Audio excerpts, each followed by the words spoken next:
फ्लिपकार्ट की ऐप के अंदर आपने एक नया ऑप्शन देखा होगा पर्सनल लोन के नाम से। अब बेसिकली ये क्या है कि फ्लिपकार्ट ने एक्सिस बैंक के साथ में टाई अप किया है और अभी फ्लिपकार्ट आपको एक्सिस बैंक से पर्सनल लोन दिलवाता है। तो अब अगर आप पर्सनल लोन लेना चाहते हो तो ये जो फ्लिपकार्ट का पर्सनल लोन है ये कैसा है, आपके लिए अच्छा रहेगा, बेकार रहेगा, इसमें फीस एंड चार्जेस कितने हैं, एलिजिबिलिटी क्राइटेरिया क्या है, ओवरऑल ये लोन आपको लेना चाहिए या नहीं, सारी चीज़ें आज मैं आपको इस वीडियो में बहुत सिंपल तरीके से बताने वाला हूं। तो चलो वीडियो को स्टार्ट करते हैं। तो सबसे पहले हम लोग बात कर लेते हैं लिमिट के बारे में कि भाई अगर आप ये लोन लेना चाहते हैं तो कितने तक का आपको ये लोन मिल सकता है।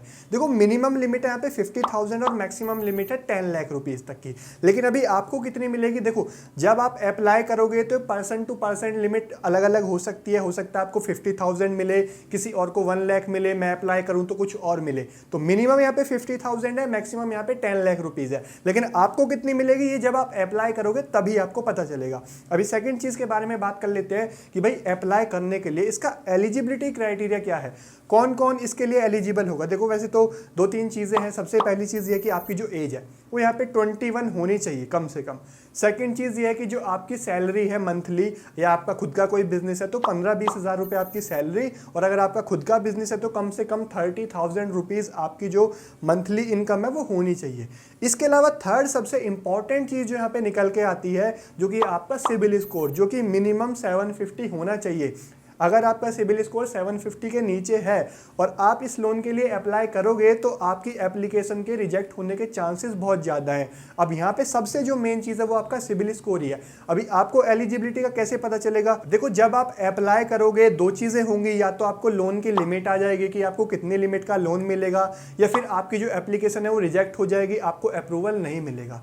अब आ जाते हैं नेक्स्ट चीज पे जो कि है इंटरेस्ट रेट, कि भाई आपको कितने % रेट ऑफ इंटरेस्ट पे लोन मिलने वाला है। देखो वैसे तो यहाँ पे जो मिनिमम नंबर है वो है 10.5% और मैक्सिमम है 22% यानी कि 22%। इसी के बीच में आपको मिलेगा। अब एग्जैक्ट आपको कितना मिलेगा, देखो ये सभी के लिए अलग अलग हो सकता है। आप अप्लाई करोगे तो आपको कुछ और हो सकता है, मैं अप्लाई करूंगा तो कुछ और हो सकता है, कोई और अप्लाई करेगा तो उसमें यहाँ पे कुछ और हो सकता है। आपको पता जब चलेगा, जब आप इसको अप्लाई करोगे तब आपको दिख जाएगा। अब यहाँ पे ना देखो जितना अच्छा आपका सिबिल स्कोर होगा उतनी अच्छी आपको लोन की लिमिट मिलेगी और उतने ही कम इंटरेस्ट रेट पे आपको लोन मिल जाएगा।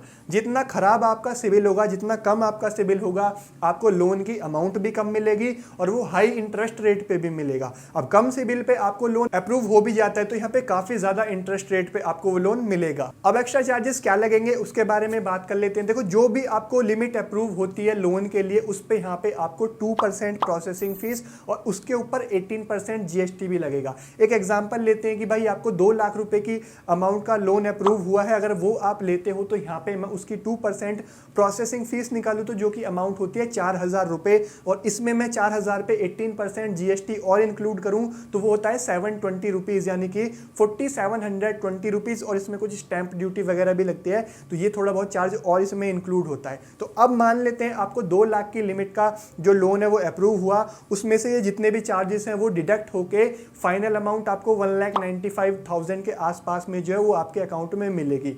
अब बात कर लेते हैं कि यहाँ पे आप अगर ये लोन लेना चाहते हो तो ले कैसे सकते हो, अप्लाई प्रोसेस क्या है। अब जो प्रोसेस है वो क्विकली मैं आपको अपने फोन में दिखा देता हूँ, यहाँ पे आप लोग देख सकते हैं, फिर मैं आपको बताऊंगा कि ये लोन आपको लेना चाहिए या फिर नहीं लेना चाहिए।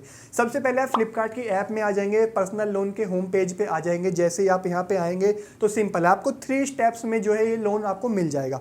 फर्स्ट है बेसिक डिटेल्स, यहाँ पे आपको अपना बेसिकली पैन कार्ड नंबर और डेट ऑफ बर्थ डाल के आपको जो है वो कंटिन्यू करना है। कंटिन्यू करने के बाद आपको चूज करना है कि भाई आप सैलरीड हो या सेल्फ एम्प्लॉयड हो, ये आप चूज कर लोगे। कंपनी का नाम डाल दोगे, आपकी मंथली इनकम कितनी है वो यहाँ पे डाल के आप लोन के ऑफर के लिए जाएंगे तो यहाँ पे आपके 15-20 सेकंड लेगा। होगा क्या कि आपके पैन कार्ड से ये आपकी क्रेडिट हिस्ट्री चेक करेगा कि पास्ट में अगर आपने कोई लोन लिया था या आप कोई क्रेडिट कार्ड यूज़ कर रहे हो तो आप उसकी जो रीपेमेंट है वो टाइम पे करते हो कि नहीं करते हो, आपकी जो क्रेडिट हिस्ट्री है वो कैसी है, उसी के बेस पे आपको डिसाइड होगा। अगर आपको लोन अप्रूव होना होगा तो यहाँ पे आपको स्क्रीन पे लिमिट दिख जाएगी कि कितने लिमिट का आपको लोन मिल रहा है, 50,000, 1 लाख, 1.5 लाख, 2 लाख, या जितना भी लिमिट का आपको लोन मिलना होगा वो स्क्रीन पे आ जाएगा।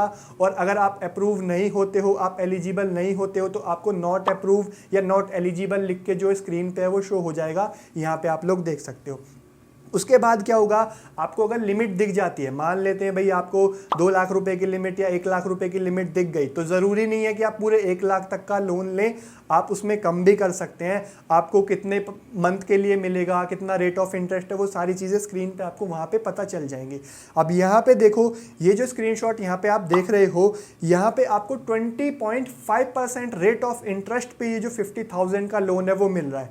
अब मेरे अकॉर्डिंग ये जो इंटरेस्ट रेट है वो बहुत हाई है, यहाँ पे सिविल स्कोर कम था इसलिए हाई रेट ऑफ इंटरेस्ट पे लोन यहाँ पे मिल रहा है। अब ये सेकंड स्क्रीनशॉट यहाँ पे आप लोग देखो, अब इसमें आपको दिखेगा कि भाई 2 लाख रुपीस तक की लिमिट है और ओनली 14% रेट ऑफ इंटरेस्ट पे जो है लोन मिल रहा है। तो जब आप यहाँ पे अप्लाई करोगे तो आपको दिख जाएगा कि भाई आपको कितनी अमाउंट अप्रूव हुई है और उस पर आपको कितने % इंटरेस्ट पे वो लोन मिल रहा है। तो उसके लिए अगर आप एग्री करते हो तो आप कंटिन्यू यहाँ से कर सकते हो। आपको दिख जाएगा कि भाई इसमें आपको कितना % इंटरेस्ट है, कितना प्रोसेसिंग चार्ज लग रहा है, फाइनल अमाउंट कितनी आएगी।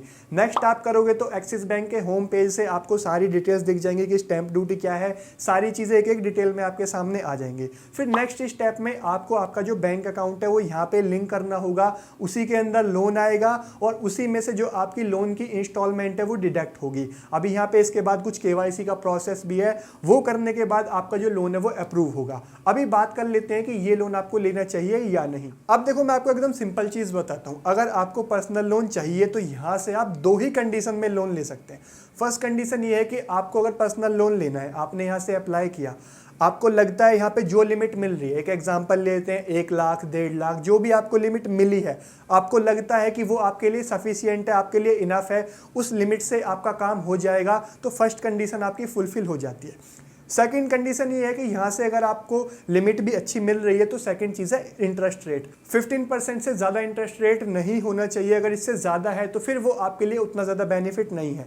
क्यों? क्योंकि देखो यहाँ पे पहली बात प्रोसेसिंग फीस भी आपको 2% देनी पड़ रही है, उसके ऊपर 18% GST, और यहाँ पे अगर 15 से ज़्यादा इंटरेस्ट होगा तो ऐसे में वो आपके लिए इतना बेहतर ऑप्शन नहीं होगा। क्यों? देखो इसके बारे में मैं एक वीडियो भी बनाने वाला हूँ जल्दी कि कहाँ से आप पर्सनल लोन ले सकते हैं, कहाँ से आपके लिए बेहतर रहेगा। अगर आप इसके अलावा और भी देखेंगे ऑनलाइन गूगल करके तो आपको काफ़ी सारी जगह पे इससे कम इंटरेस्ट रेट पे भी पर्सनल लोन मिल जाएगा। इवन अभी आप अपने आसपास में मार्केट में आसपास में जो बैंक्स होते हैं वहाँ पे भी जाके पता करोगे, वो भी अभी पर्सनल लोन ऑफर करते हैं, तो वहाँ से भी आपको 15 से कम इंटरेस्ट रेट पे कई बारी लोन मिल जाते हैं। देखो अगर आपको फ्लिपकार्ट से एक्सिस बैंक जो है वो अप्रूव कर रहा है पर्सनल लोन के लिए, तो आपको बाहर भी ज़रूर से पर्सनल लोन मिल जाएगा। तो यहाँ से आप 2 ही कंडीशन में लेना, फर्स्ट की आपको जितनी लिमिट मिल रही है आपको लगता है आपका उससे काम बन जाएगा, सेकंड चीज़ कि आपको यहाँ पे 15% से ज़्यादा इंटरेस्ट रेट बिल्कुल भी नहीं होना चाहिए, जितना कम होगा उतना बेहतर होगा, तो आपके लिए यहाँ से लोन लेना एक अच्छा ऑप्शन हो सकता है। तो ये थी सारी चीज़ें फ्लिपकार्ट पर्सनल लोन के बारे में। और चीज़ें आप पूछना चाहते हो तो मुझे नीचे कमेंट कर सकते हो। वीडियो हेल्पफुल लगा हो, सिंपल तरीके से मैंने बताने की कोशिश करी है, तो अच्छा लगा है तो लाइक ज़रूर कर देना। चैनल पे नए तो सब्सक्राइब करके बेल आइकन प्रेस कर लेना ऐसे और वीडियोस देखने के लिए। और आप चाहो तो भाई मुझे इंस्टाग्राम पे भी फॉलो कर सकते हो, उसका लिंक आपको नीचे डिस्क्रिप्शन में मिल जाएगा। मैं मिलता हूँ आपसे एक नई वीडियो में, तब तक के लिए थैंक यू, बाय बाय।